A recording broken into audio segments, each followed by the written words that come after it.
Okay, good morning. Welcome to another episode of ComplyPlus Presents. I'm here again with Dr. Richard Dune for another edition in 2025. How's your week been?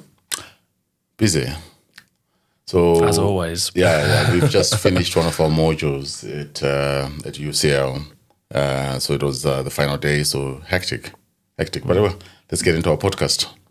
Excellent. So yeah, today, lots of different things obviously coming out, particularly in the last sort of fortnight in the world of health and social care. But today we wanted to look at the evolution of e-learning in the health and social care industry. And with a lot of talk at the moment on AI, the scrapping of NHS England, and almost a rethink on how some of these things are done in the sector, and obviously that will affect the professionals in it. It feels like a good time to maybe discuss this and look at a bit of a timeline really on where the UK has come from, particularly since the early 2000s. So, like I say, maybe the best place to start is the early days from when we actually come into the sector, just under, probably around 15, 16 years ago. I can go back even further. Yeah. To say the introduction of e-learning in the NHS, that was probably around the early 2000s when we started seeing e-learning. And I joined the NHS. My first job in the NHS was in 2004 after I had qualified, but I'd spent a few years obviously working in different NHS trusts. And it wasn't really accepted as a meaningful training format. People just used to just dump stuff there. Then you go and read it. And, it's like comprehension in a way. Yeah, there's technical issues. Even UI, UX, there's no thought to it as well. No. So these are the very basic module systems where you just click next and you wait for a few minutes for it to go next. Then it crashes. And I don't think organizations took the platform seriously. No, resistance in a way. Yes, it's second-rate solution where people used to just dump stuff. Yeah, and now you talk about NHS England. They were now controlling e-learning for healthcare, health education England, and all that. So it went from one end where it's not accepted at all to another end where now all the training is now being put on this platform. And you have dealt with NHS England. No disrespect to them, but there's a reason why in the end the organisation just failed to deliver in most of the things that were expected of them. Because our experience became, you have to work with them, because if you're working with NHS trusts, or if, for example, you're talking about that Oliver McGowan mandatory training, in the end we gave up, actually. Yeah, it was a very tiring process. It was a very tiring process as a private company to be wasting so much of your resources to a completely dysfunctional system where it's nameless, it's faceless, and so we went from one extreme where it's barely used at all to the other extreme within 25 years where everything is not being dumped online, and it's almost like, well, that's how things are going to be done. Yeah. So it's been quite an interesting journey for me on a personal basis. I don't know, from you, obviously you joined us much later, in this business. What are your thoughts and experiences, your early thoughts and experiences? Yeah, I mean, the way I look at it is the key players of e-learning when I first joined this business and we were moving into the sort of e-learning world, they're all gone now. Yeah. Most of them are gone. Yeah. Or if they're not gone, they are not on the perch that they were on when I joined. So it shows that evolution with the new tech advancements. It shows you who the innovative companies were, and you're seeing a lot of fast-growing companies now that are coming into this space and really taking it by storm. But yeah, I think I completely agree. There was definitely a struggle for acceptance. There was and there still is amongst, I think, purists, the idea that e-learning isn't training. Anyone can go and do this, anyone can go and do that. These people are probably not aware of the advancements in e-learning now, but particularly when you first come in, it was more like a comprehension. Yeah. It was almost like flicking through a PowerPoint. There's some questions. If you go back to the presentation, you're going to find the answers. Are you really being trained? Are you really competent? It's focusing on completion. Yeah. How do I People pass? People are getting a certificate of completion, because it was funny, really, where some of the most common Google searches were answers for this company's training. Yeah, question 2 on this. So it's almost like the driving test in a way. The way you'd revise for a driving test is you'd keep doing it, so you memorize the questions, basically. And I think back then, like I say, in the early stages, I'm talking sort of 2014, 2015 period here. That was what it was like. Like you say, poor user experience. You could only use it on maybe a laptop. You couldn't use it on a phone or a tablet. It was clunky. The colour schemes, the navigation was poor. But it was sort of new. And at the time, I suppose it felt like this is the new way. Obviously, where we've gone in those last 10, 15 years has been quite remarkable. And, if there's the same rate of progression for the next 10, 15 years, it'll be a really interesting area. But yeah, they were my experiences. It was difficult to speak to clients about e-learning. They were still very focused on face-to-face. Yeah. But we know with things like budget constraints and the costs, obviously, for even private providers like us delivering that sort of service, they just weren't matching up. Costs were increasing. What people were willing to pay was decreasing. There needed to be a medium in a way. There had to be another way of doing things. It's even like what we're seeing now with CQC, trying to digitise, create a platform. A report come out earlier this week, I think, about how much that's cost. I saw that. So everyone is going still not digital. Quite working. Oh no, it isn't working. No, I think 30% of it is working in terms of functionality. Yeah. The other 70% that was promised isn't actually there. So it sort of shows you that with this digital stuff, as good as it is, there's still a lot of challenges. But yeah, particularly with e-learning, they were the main struggles. I think a struggle for acceptance, the change management side of it. Like I say, most people were doing things in person, face-to-face, blocking time out of busy days. The idea of doing that now with how overwhelmed some of these services are, particularly public services like GPs, hospitals and so on, there's no way you could fit in everything that you're asking them to do online and then convert it to a face-to-face training session. It just wouldn't be feasible. But I think also the delivery of the e-learning has changed a lot from the initial systems that I was introduced to and I was researching. Like I say, a lot of it was almost like a PowerPoint that's been put into some sort of application on a website. Now you've got such big advancements in the interactions, even the way you assess people, different types of media. You've got videos, you've got infographics, you've got heat maps, you've got all these different things. So yeah, for me, it's a different world from where it come from. And like I say, even when you look at the big players back then and the big players now, it shows you the shift and it shows you the theory of sort of business innovation, that if you don't keep improving, you die. And I think that's quite an interesting sort of thing to think about with e-learning. And I'm sure there's going to be current players now that will fall behind.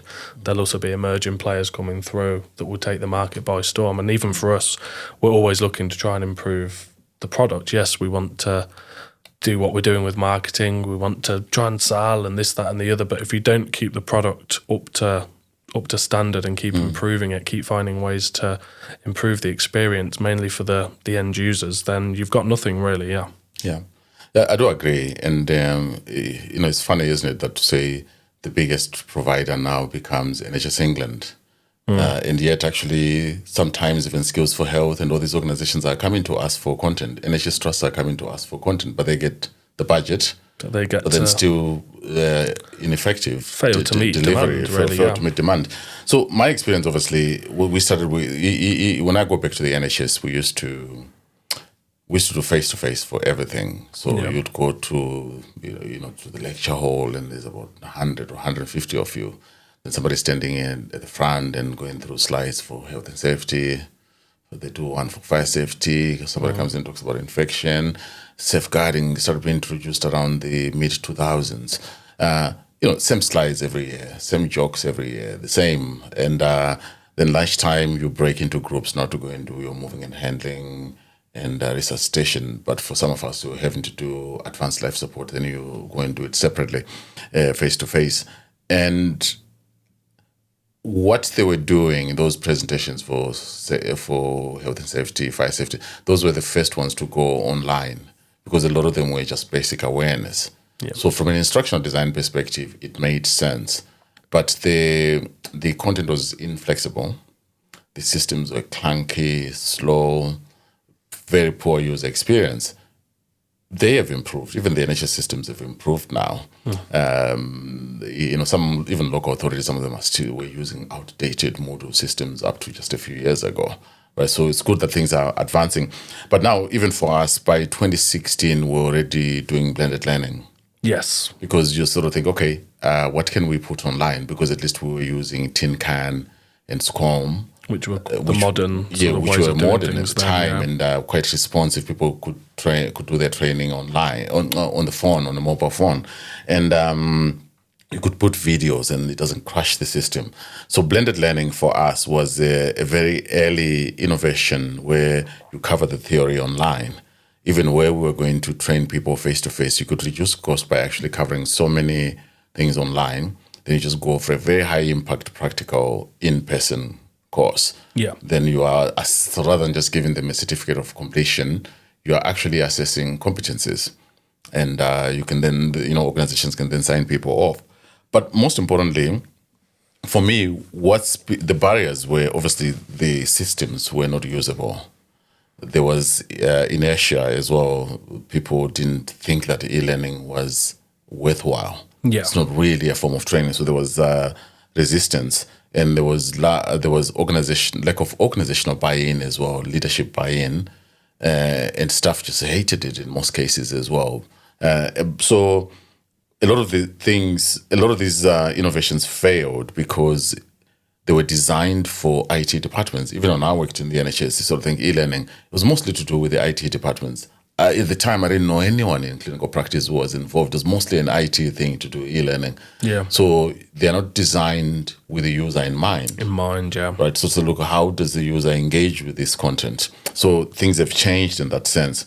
Then for us as a business, very early on, blended learning was a compromise that many leaders, managers and leaders were happy to live with. So, okay, I get it now. We cover the theory, then we cover online. But we then went further to sort of say, look, you do, because a lot of the work, whether you're a doctor, you're a nurse, you're a care worker, healthcare has always been about apprenticeship. You go and do the theory, or even if you go and do your degree in nursing, then you come to practice, or you do your degree in medicine, you come to practice, and you work under supervision with someone, then you're signed off for your competences. So e-learning is perfect, actually, for health and social care. Yeah. Considering the nature of the industry where there's a lot of on-the-job training, work-based assessments, but it has to be adopted correctly. And the design is crucial as well, the instructional design, because how you teach people face-to-face and then how you deliver the same content online is quite different. And many organizations, including even e-learning providers, some of our competitors, are failing to get that. One of the most crucial parts is instructional design so that people don't get bored. Yeah. Just clicking next, clicking the same button and then they get a end, certificate at the end. Because some of these courses actually, they send you straight to the assessment.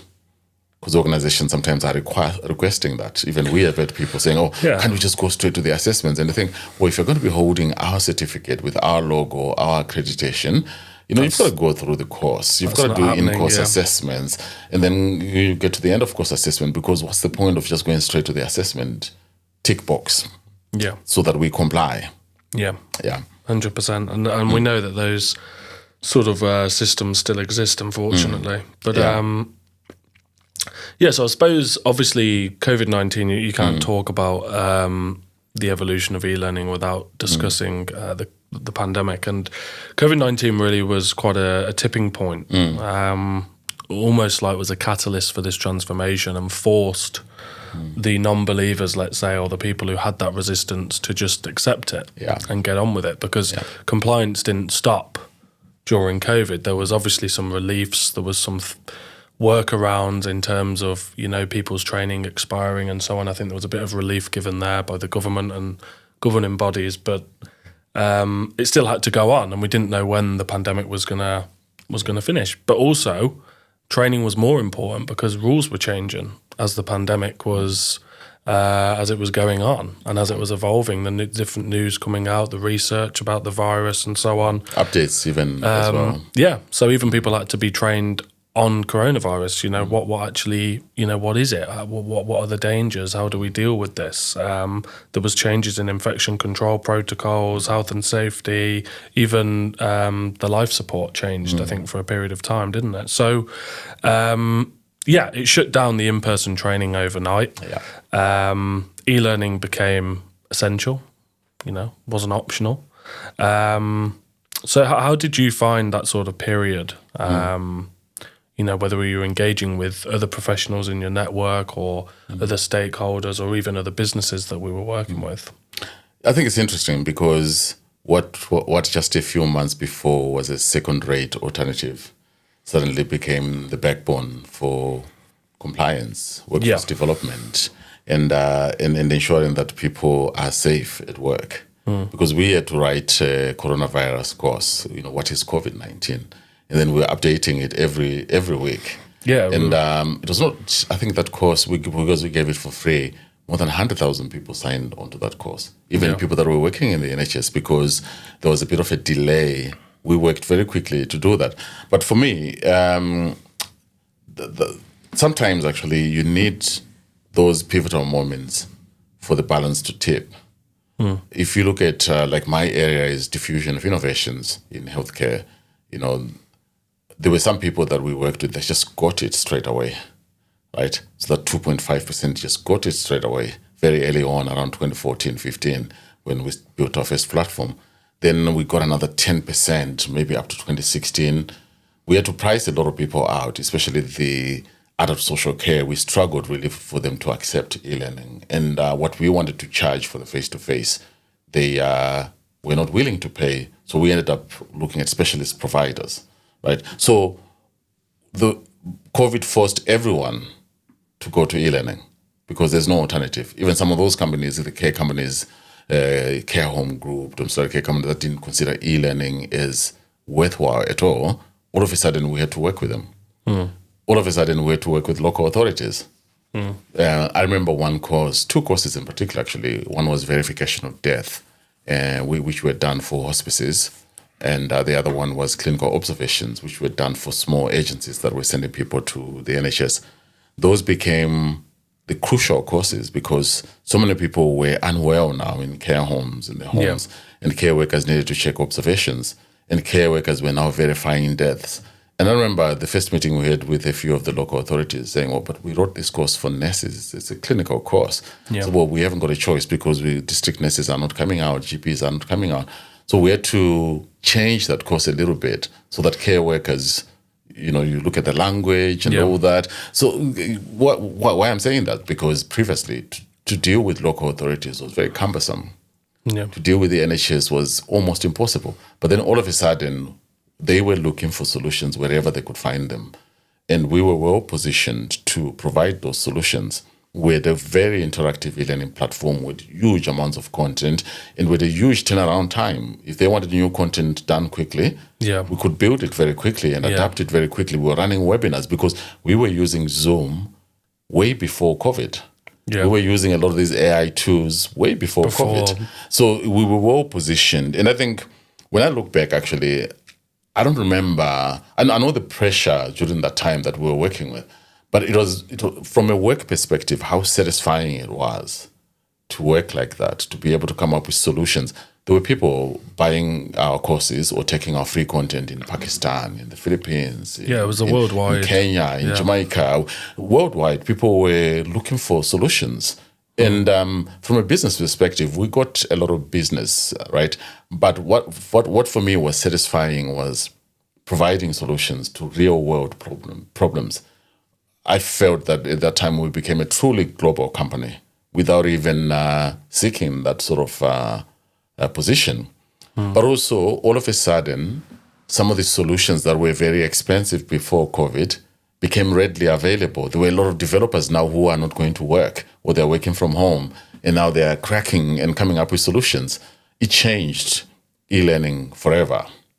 Right? In the UK, it was a very small market compared, say, with America. But actually, COVID changed everything. Systems got better, and because it's essential now, it's not an optional anymore.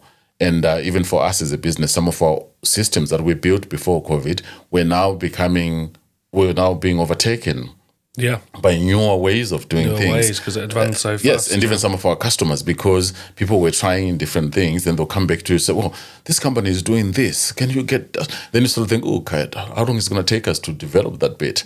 Can we find it in open source? Or can we go and talk to whoever has got it already so that we license it so that we can just piggyback it as a solution, as an extra module? So it was an exciting time to be delivering solutions despite the challenges that were there, right? And it changed everything.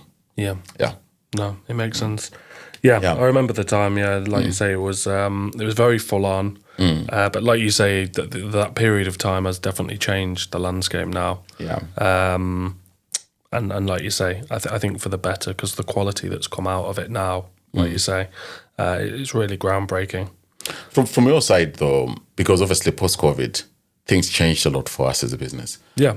Quite a lot of the business that we got during COVID, people wanted to solve problems, even the NHS and local authorities. The moment we got out of the COVID restrictions, yes, they just went back to what they were doing before COVID. Yeah, so some went back, some rebounded quickly, some stayed for a while and then thought, well, life's normal again now, let's say.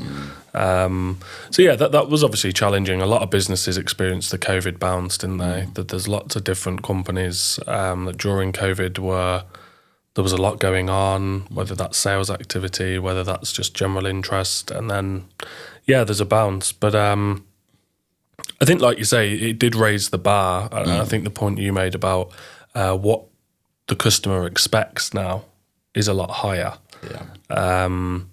And for any business, for a customer to be, let's say, at a certain level, and then in a short space of time, their expectations are up here.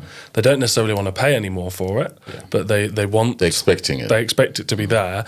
Like you say, there were some difficult discussions with some clients and even individual users, and we had to justify, where we are and how we can help them, and also make promises to customers really to say, look, we can get this by such and such a time. And I feel we've, like you say, when customers have a problem, we listen. We don't necessarily drop everything, but we talk about it very quickly, and we look at viable solutions. So that feedback loop continues. Customer-centric feedback is important. We're always trying to look at ways, whether it's how we collect reviews, whether it's the check-ins our account managements do.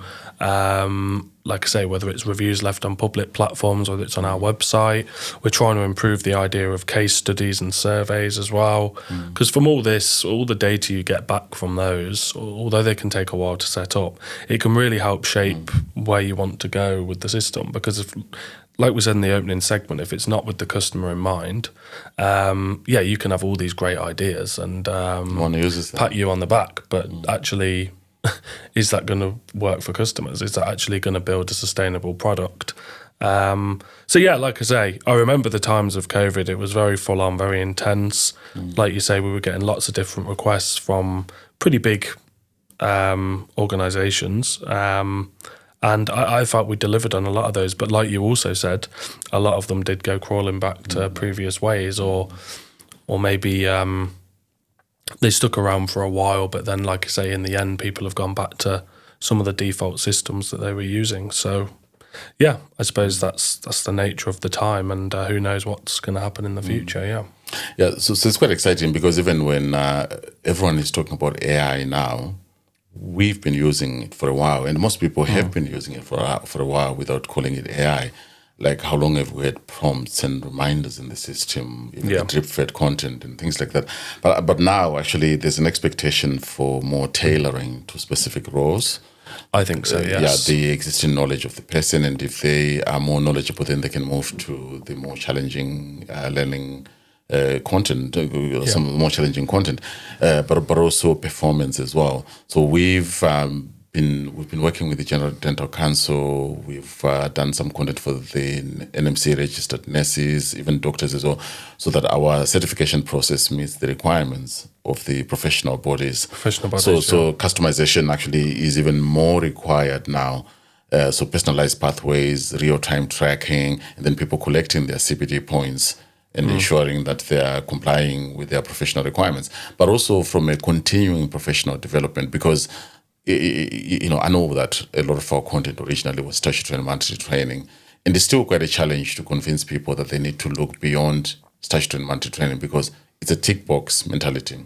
We need to move beyond that to actually say, look, you can plan your learning for your own personal development, professional development. So that's one of the challenges that I've seen myself in practice. But also when you look at the lessons as well, from my own practice as a practitioner and then a researcher, and then now actually in this sort of area that we're in, you have to serve the people. E-learning has to be user-centric. So from the instructional design, from the learning outcomes and all that, that's crucial. Then culture change. We don't have to wait for something like COVID to shift cultures. We don't have to wait for disasters to do that. No. But when disasters do come like that, let's take advantage of that to really change our thinking. It's a shame that quite a lot of the bigger organizations went back to what they were doing pre-COVID. That's going backwards. But actually, when I see some of the clients that stayed with us post-COVID, some of them that I never imagined would accept e-learning as a solution, and they're now even coming up with solutions even for blended learning, that's really crucial. But also I accept that not all learning should be digital. No. We still have to do practical, but every subject, for example, even resuscitation at any level, whether you're doing level basic life support, level 2 or immediate life support or advanced life support, there's an element of theory. E-learning is actually very good for that theory, much better than what we were doing before. Yeah. Right, it's better online. Just boring. Then they come in for the practical assessments, competency assessments, where they're going to different workstations. So moving and handling, resuscitation, conflict resolution, and breakaway techniques. The theory element, e-learning is a brilliant platform for that. Then people come in then for the practical, for the application. Then compliance should be a starting point. Rather than just using e-learning to tick compliance boxes, I say compliance is a starting point. What do we need to do as an organization? What are the organizational needs? What are the needs of the regulatory bodies? As an organization, what are we supposed to be doing? That's a starting point. But you then have to look at what other things can we do. E-learning can drive patient safety. E-learning can drive some of the clinical awareness of clinical issues. For example, when we work with health, mental health organizations, people that are delivering psychiatry services, there's a lot of evidence that they are lacking skills in physical health, managing diabetes, cardiovascular disease, all these long-term conditions, but also managing a deteriorating patient who's deteriorating clinically, right? But also general nurses as well, people that are working in general hospitals. There are also evidence that they are lacking skills in mental health awareness. So just beyond basic awareness, how would you manage somebody who has clinical depression, but they also have a heart condition? Yeah, they are very good at managing the heart condition. It's a very real situation, isn't it? Yeah. For me, e-learning is a really crucial element, and those are some of the things that we are doing as a business to bridge these gaps by building content that is tailored to groups of particular healthcare professionals or adult social care workers, so that they gain the additional skills that are not part of the statutory and mandatory training. And I feel kind of silly saying that, because it should be mandatory for general nurses, for example, to learn about mental health. It should also be mandatory for psychiatry nurses to learn about physical health beyond what they learned at university 15, 20 years ago. Right? So I think there's a lot of work to be done. And obviously I know NHS England had these huge programs that they were developing for the different clusters and subsectors. But obviously now that everything is moving back to the Department of Health and Social Care, it'll be interesting to see what the department has in mind. But what I know for a fact over many years is that even the organizations we deal with, training and workforce development comes last. People are looking at the big things, in the budget, say, where is this money going to go? Training and compliance and workforce development is always at the bottom. Whenever we get any sort of reorganization, and I experienced it when I worked in the NHS, staff are last. How staff are going to engage with these changes, how staff are going to be affected. It's the afterthought. It's the afterthought. And then, many people that I talk to privately, they're worried. So say, look, how are things going to work?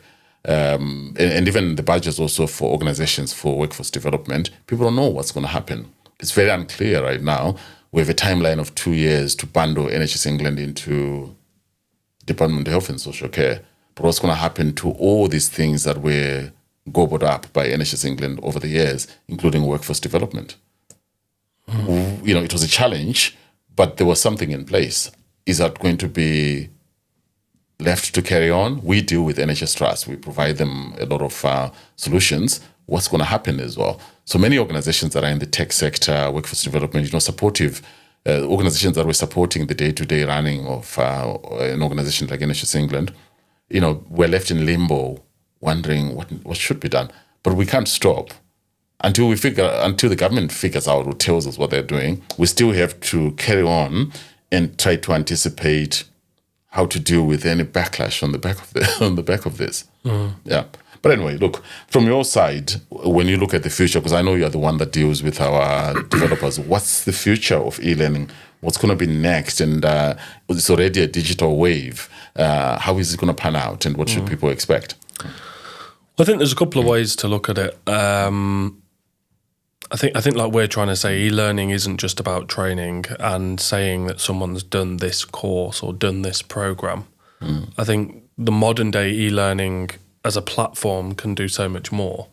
It can, like you say, from the learning experience is going to only get better from what I'm seeing. Obviously, it will have its ceiling because even here in the UK, there's a limit to how much either businesses or individuals want to spend on this sort of thing. So, I've seen things where there's like these VR type learning experiences and so on. Obviously, if you want those, I know they're available already and they'll keep innovating and getting better. But from an e-learning perspective itself, look, the platforms are going to get nicer. The intuitiveness of them, they're going to be easier to use so that no one, regardless of their computer ability, will be able to use them. The different types of media outputs, interactiveness, it's all going to improve. Even the way you assess people, it's going to continue to improve, particularly for the organisations looking at the new technology out there. And every month, our product development team are getting emails from different designers and authors who are creating these softwares and systems and applications about this. Our thing can do this now. It can do this, and we're sort of thinking, how quickly could we get that on the system? What does the cost look like, and so on. So what I will say is it will keep changing and for the better. But the actual platform itself, what we're trying to do on the product development side is give people more value, give people more useful things that they might need. So that the e-learning experience isn't just about, yes, I've got these 10 training courses to do. What other things is going to be useful to me as a professional or as someone in a business that is managing compliance? What tools, what things am I going to need to prove that we're compliant with people like CQC, local authorities, and any other auditor that may be coming into the business, but actually to help you from a sort of organisational perspective. You've used words like that, like workforce development. You've used words like efficiencies. E-learning platforms now, that's the direction they're going in. That's the direction they're going in. The e-learning itself, as I've said, will continue to improve. The way you assess people improve, hopefully the quality then that people will get from the training. So when people do their training effectiveness analysis, hopefully those sort of numbers will start going into the green and improving. But I think for me, one of the interesting points is the way the platforms are developing, the different things you can do on the platform, the different ways they can help either the end user or the organisations themselves. And we've put a lot of effort, particularly in the last 18 to 24 months in that area.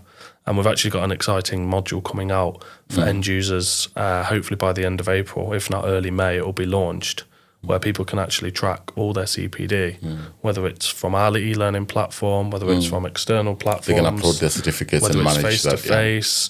And like you say, that's then going to map with the new professional body certificate template, because that's another key feature that we're adding on. Because you have to ask them, like in this case, GDC, NMC, GMC, where to actually talk to them. So how do you want this presented, because we are providing CPD training for your staff. This is what the accrediting body is saying we should do. Exactly. How do you want the data to be presented? So we have to redesign our certificates as well and the information that accompanies it. Yeah. But one crucial element is the training management system as well. Yes. With ComplyPlus training management system.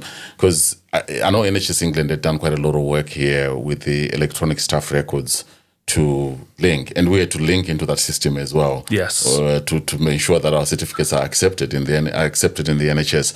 But electronic staff records is crucial because that's the HR side of things, isn't it? Then there's the e-rostering now, because when I worked in the NHS, we used to have this rota on a spreadsheet. Then they print something out, they put it in a folder. So you go and check your rota and you write everything down. But now that you can have that on your phone, when you're booking training, for example, your training management system, it can then show you where the gaps are with your e-rostering so that you can book people. It doesn't clash with the shifts that they are doing if they needed to do face-to-face or some sort of blended learning where they need to be there. But for me as well, data quality improvement is always crucial. Even yesterday, I was at UCL yesterday and we're talking about innovations just wrapping up on the module. And, one of the GPs, Dr. Chireka, actually, Brighton Chireka was there, and was talking about interoperability. So to say, look, because he's coming from a GP practice and the systems are not talking to each other. But now GP practices, we need to look at what is best practice actually. Why are they having 5-6 systems that can be done by one system? Or maybe you build a dashboard that connects all the systems and then you have one login and the data is pushed to one place. So for me, those are some of the exciting things that we can do. I've come a long way. I've spent 25 years in this sector and I've seen it from e-learning is barely anything to talk about to now everything, even the Prime Minister saying, well, AI, all the healthcare problems, we should use AI, and sort of think, what infrastructure do you need to build AI? What are the things that AI will be good for? You can't rely on it. It's not a panacea. It's not going to solve all your problems, right? Yeah. But it's going to be useful in certain areas. So from those clunky systems to compliance engines now, not just ticking boxes, but actually linking with the staff development as well. We've shifted from resistance. Now there's a lot of resilience in the sector post-COVID, and people are more willing to accept different solutions. So I'm very happy with that. And when we look at even what we've done with ComplyPlus, it's been born out of an evolution of the sector. Definitely, over the past 20 years. Everything we've learned over the past 20 years is now gone into this system that is an integrated regulatory compliance management system, but also covers the workforce development areas. We're building the clinical governance modules, the patient safety. All these things really matter. And also what we've done as well, even on LinkedIn, I know you write your blogs on LinkedIn for ComplyPlus, and I'm writing my blogs on LinkedIn on the Innovation Observatory, getting people really to think broadly. It doesn't matter what's happening with NHS England. The government decided to do that, but what are we going to do? We still need to develop our staff. We still need to train them so that they're safe and compliant. We still need to look at patient safety. We still need to look at all the governance. So for me, I think the future is bright, and even the competition as well, the fact that we have more competition, I think it's okay. Competition is healthy. It's healthy, It keeps us on our toes. But we know that some of the competitors, the first 5 to 10 companies, very few of them are still around. Yeah. We are one of the very few that have survived the turbulence on the market. And that resilience as well has really helped to shape the way we think as a business and what we are going to be doing as a business. So for me, coming from a practitioner, then doing research in technology and then running a business in this area, I'm very happy with the way things have gone, despite the challenges. Because sometimes business is not going as well as you want, or you are missing out on some of the contracts because of the way the bidding process is just excludes smaller companies, small to medium sized companies.